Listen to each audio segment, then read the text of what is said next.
Olá, terceira série! Como vocês estão?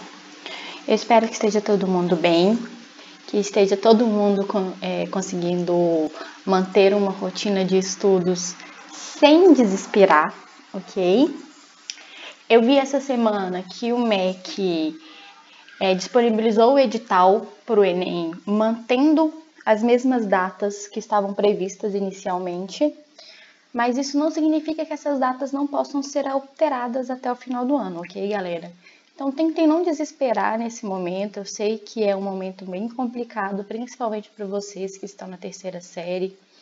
Mas, assim, vamos tentar manter a calma, vamos seguir uma rotina de estudos nesse momento que vocês estão em casa. Vocês estão tendo bastante material para estudar, então não é momento de vocês se desesperarem, ok? Então, olha só. Eu vou disponibilizar esse arquivo da apresentação para vocês em PDF. Então, não se preocupem em copiar nada agora, ok? Assim que eu fechar esse capítulo, eu posto para vocês lá no meu Bernoulli esse material. Então, assim, acompanhe a aula com a apostila do lado e com uma folha para vocês anotarem qualquer dúvida que vocês possam ter durante a aula, ok? E aí, qualquer dúvida que vocês tiverem, vocês me mandam por e-mail com o e-mail da turma que eu vou tentando responder as dúvidas da melhor forma possível, ok? Então, olha só, a gente vai continuar vendo o capítulo C2 sobre campo elétrico, ok? E aí, eu preparei o início aqui como uma revisão para vocês, porque já tem muito tempo que a gente viu, então, para a gente passar rapidinho por essa revisão e a gente ver o restante do conteúdo, ok? Então, olha só. Primeira coisa, campo elétrico. Sempre que a gente tem um corpo com carga, com uma carga Q, esse corpo gera em torno dele uma perturbação no espaço e essa perturbação é o que a gente chama de campo elétrico. A gente discutiu isso em sala, falei com vocês da analogia que a gente tem do campo elétrico com o campo gravitacional, ok? Então, olha só. Como é que a gente faz para poder determinar esse campo? Para a gente saber se em uma região existe um campo elétrico, a gente precisa de uma carga que a gente chama de carga de prova, que a gente vai chamar de Qzinho.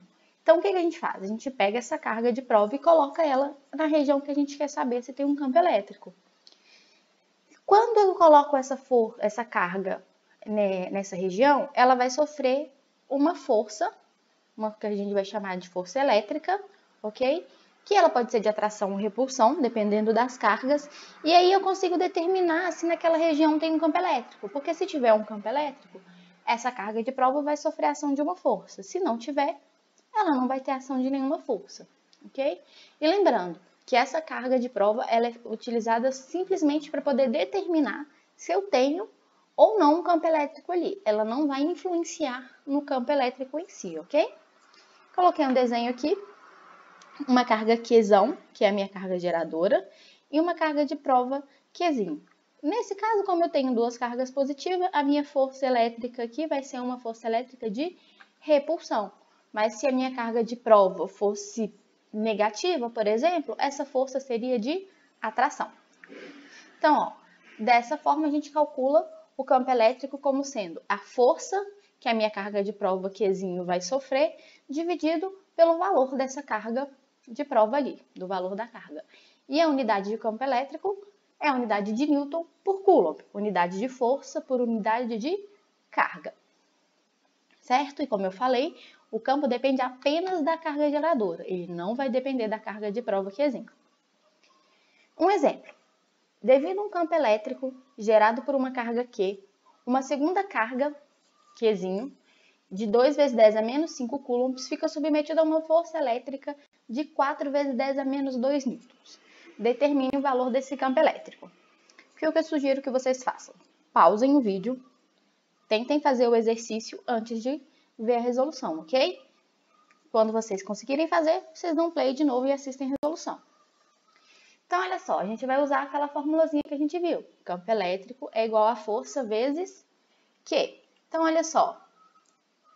Eu tenho aqui que a força que esse corpo fica sujeita é de 4 vezes 10 a menos 2 newtons e que o meu valor da minha carga Qzinho é de 2 vezes 10 a menos 5 coulombs. Substituo isso na minha fórmula. vou ter essa relação aqui e o resultado vai me dar que o campo elétrico naquela região, que a minha carga de prova Qzinho está, é de 2 vezes 10 a 3 newtons por coulomb, ok? Então, vamos seguindo. Direção e sentido do campo elétrico.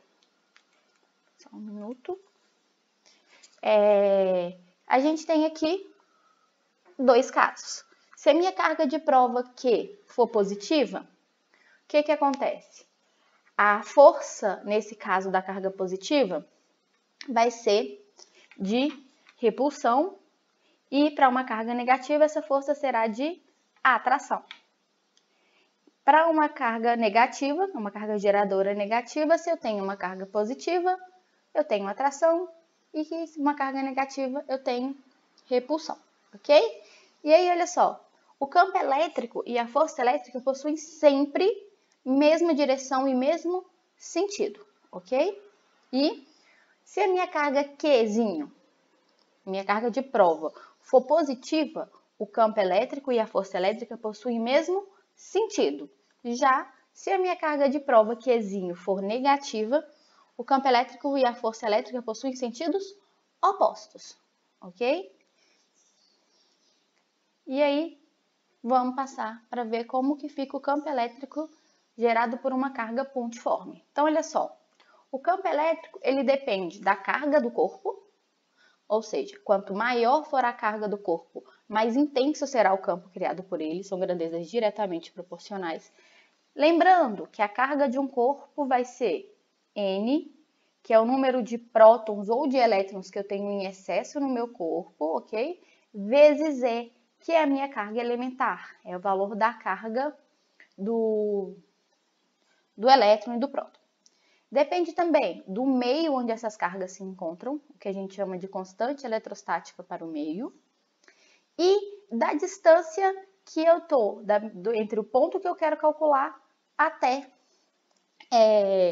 a minha carga. E a fórmula para a gente usar isso vai ser que o meu campo elétrico é igual a K, que é a minha constante eletrostática, Qzão, que é a minha carga geradora, e R, que é a distância que eu tenho entre o ponto onde a minha carga geradora está até o ponto em que eu quero calcular o campo, ok? Mais um exemplo para a gente resolver. Exemplo, considere uma carga Qzão fixa de menos 5 vezes 10 a menos 6 coulombs no vácuo, onde K é igual a 9 vezes 10 a 9 newtons vezes metro quadrado por coulomb quadrado. Letra A. Determine o campo elétrico criado por essa carga, num ponto A localizado a 20 centímetros da carga, e B. Determine a força elétrica que atua sobre uma carga Q 4 vezes 10 a menos 6 coulombs, colocada no ponto A.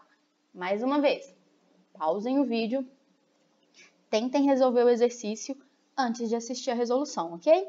Então, olha só, primeiro caso, o que a gente vai usar aqui? A nossa fórmula de campo elétrico. A gente tem ali o meu valor de Qzão, que é de menos 5 vezes 10 a menos 6. Tem o valor de K e tem o valor da distância aqui, ok? Lembrando que essa distância D aqui pode aparecer tanto como D como R para vocês, ok? E aí, continuando. Substituindo os valores, o meu K, ok? O valor da carga e o valor da distância. Fazendo as contas, a gente vai chegar que o meu valor do campo elétrico é de 11,25 vezes 10 a 5 newtons por coulomb. Ou 1,125 vezes 10 a 6 newtons por coulomb. Ok? Agora vamos ver a letra B. A letra B, ele pede para você determinar a força elétrica que atua sobre uma carga Q, 4 vezes 10 a menos 6 coulomb, colocada no ponto A. Colocada naquele mesmo ponto. Ele quer saber a força. Para calcular a força, a gente vai usar aqui o campo elétrico, é F sobre Q, substituindo valores aqui. Lembrando que para resolver isso daqui, A gente vai multiplicar cruzado aqui, né? Vai multiplicar, isso tá dividindo, a gente passa para o outro lado multiplicando. Minha força elétrica vai ser de 1,125 vezes 10 a 6 vezes 4 vezes 10 a menos 6, que me dá um valor de 4,5 newtons, ok? E aí, vamos ver um pouquinho, lembrar um pouquinho aqui a questão do vetor campo elétrico.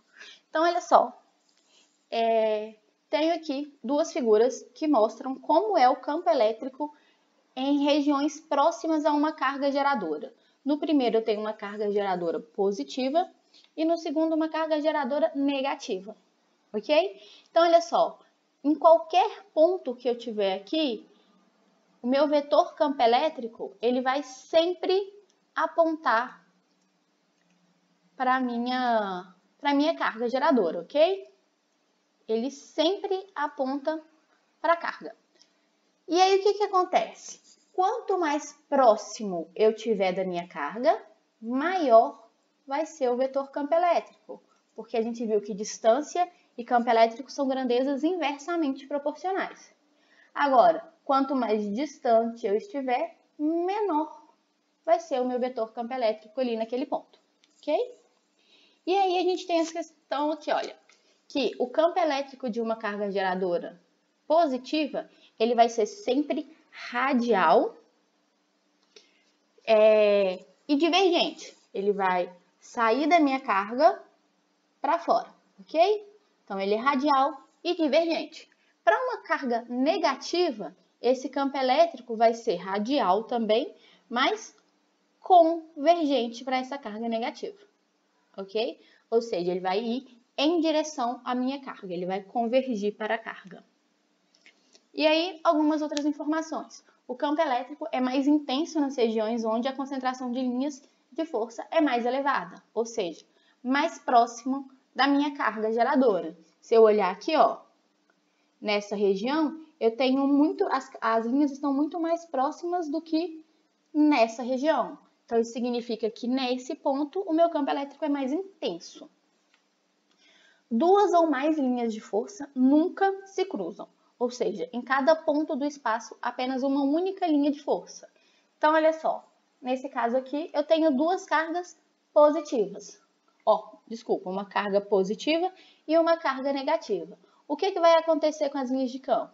Vão sair da carga positiva em direção à carga negativa, ok?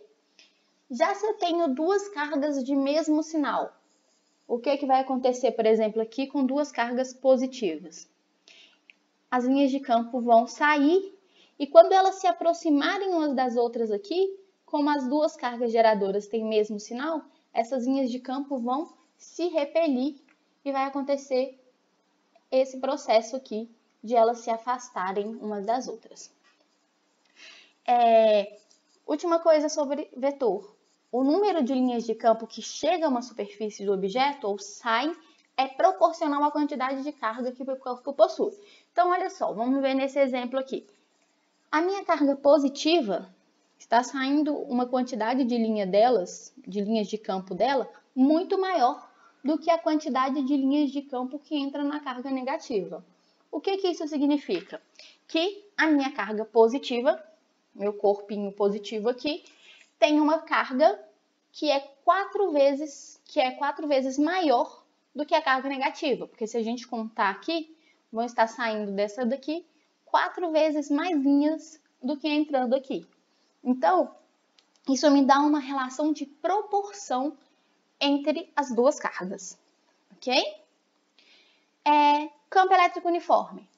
É aquele em que o vetor campo elétrico é o mesmo em todos os pontos, ok? Ele não vai variar com a distância. As linhas de força de um campo elétrico uniforme são retas paralelas igualmente espaçadas e de mesmo sentido, que é esse caso aqui, quando a gente tem duas placas paralelas carregadas com cargas de sinais opostos. Em qualquer ponto dessa região, o campo elétrico apresenta o mesmo valor, a mesma direção e o mesmo sentido, ou seja, ele é um campo uniforme. E ele não varia com a distância. Como o campo tem o mesmo valor, mesma intensidade em todos os pontos, a força que vai atuar sobre uma carga de prova dentro daquele campo vai ser sempre constante, já que essa força depende da carga e do campo gerador. Quando a minha carga de prova for positiva, essa força vai ter o mesmo sentido do campo, e se a carga for negativa, ela vai ter sentido oposto ao campo. A gente tem aqui o meu campo elétrico saindo da carga positiva e indo para a carga negativa. Sempre assim, sai do positivo, entra no negativo. Então, olha só, uma carga positiva vai ter força na mesma direção e no mesmo sentido. Uma carga negativa vai ter essa força em direção oposta, ok? Agora vamos ver os casos em que a gente tem o movimento dos corpos aqui dentro. Primeiro caso, a carga Q é colocada em repouso dentro do campo. Bom, se ela é colocada em repouso dentro do campo e ali dentro ela vai sofrer a ação de uma força constante, o que é que vai acontecer? A aceleração vai ser no mesmo sentido dessa força, a gente vai ter que a carga ela vai ter um movimento retilíneo uniformemente variado, ok? Agora o segundo caso, a carga Q ela é lançada com velocidade V0 paralela às linhas. O que é que vai acontecer? Vamos supor aqui, ó. Vamos pensar aqui. Então, aqui é positivo, aqui é negativo. Se eu lanço uma carga negativa com a velocidade na mesma direção do campo, o que é que vai acontecer? Eu tenho a força contrária ao meu campo para cá, ou seja, minha aceleração também vai ser para cá. E a velocidade no sentido oposto. Se eu tenho aceleração para um sentido e a velocidade no sentido oposto, eu vou ter um movimento retardado. Então, vai ser um movimento retilíneo uniformemente variado retardado. Se essa partícula aqui dentro ela for lançada e o campo for grande o suficiente e ela chegar à velocidade zero, quando ela chegar à velocidade zero aqui, ela vai começar a ter um movimento retilíneo uniformemente variado, igual o caso de cima. Quando a minha carga é positiva, lançada aqui na mesma direção, a força vai ter a mesma direção da velocidade. Então, eu vou ter o mesmo caso lá de cima, um movimento acelerado e uniformemente variado, ok? A diferença para o caso de cima é que a velocidade inicial aqui já não é mais zero. O último caso é uma carga que é lançada com uma velocidade V0 perpendicular à linha de força, que é nesse caso. O que a gente vai ter, gente? Olha só, eu lanço minha partícula com uma velocidade para cá, ok? A força, minha partícula é negativa, a força nesse caso aqui vai ser contrária ao meu campo, ou seja, a aceleração vai apontar para baixo. Se a minha velocidade é para cá e eu tenho uma força, uma aceleração para baixo, o que vai acontecer? Essa força, ela não vai mais mudar o módulo da minha velocidade. Ela vai fazer o quê? Ela vai fazer com que a direção e o sentido da minha velocidade variem. Então, para esse caso, o que a gente vai ter é que eu vou ter um movimento parabólico aqui dentro. Ok? Então, essas coisas a gente já tinha visto, só estou revisando com vocês. E aí, olha só. Campo elétrico de um condutor extenso. Quando a gente tem um corpo que não pode mais ser considerado como um corpo pontiforme. Então, ó, a gente vai considerar sempre casos em que o corpo está em equilíbrio eletrostático. O que significa o corpo estar em equilíbrio eletrostático? Que as cargas elas estão em repouso dentro do meu corpo, ou seja, os elétrons em excesso ali dentro, por exemplo, eles não vão estar se movimentando. Para a gente estudar essa parte, a gente vai definir uma grandeza nova, que é o que a gente chama de densidade superficial de carga, que vai ser dada, a densidade superficial de carga vai ser dada por Q, que é a quantidade de carga, dividido pela área em que essa carga está distribuída. E aí, a unidade de densidade superficial de carga é o Coulomb por metro quadrado. E aí uma coisa importante aqui nesse caso, que mesmo com a presença de cargas no interior do condutor em equilíbrio eletrostático, o campo elétrico dentro desse corpo, ele é nulo, ok? Então, qualquer corpo metálico, qualquer corpo, mesmo que esteja carregado, dentro desse campo, eu não tenho um campo, dentro desse corpo, desculpa, eu não tenho um campo elétrico. E aí, eu vou ter um campo elétrico apenas na região em torno, na região em volta desse campo. E aí aqui, olha só, o que acontece? Como essas cargas ali dentro, elas estão se repelindo, elas vão se distribuir nas extremidades desse corpo, ok? Elas vão ficar distribuídas aqui nesse ponto, sempre em volta do corpo. E aí, a distribuição das cargas elétricas na superfície de um condutor em equilíbrio eletrostático permite que obtenha em seu interior uma blindagem eletrostática, que é uma região livre de influência de cargas elétricas externas.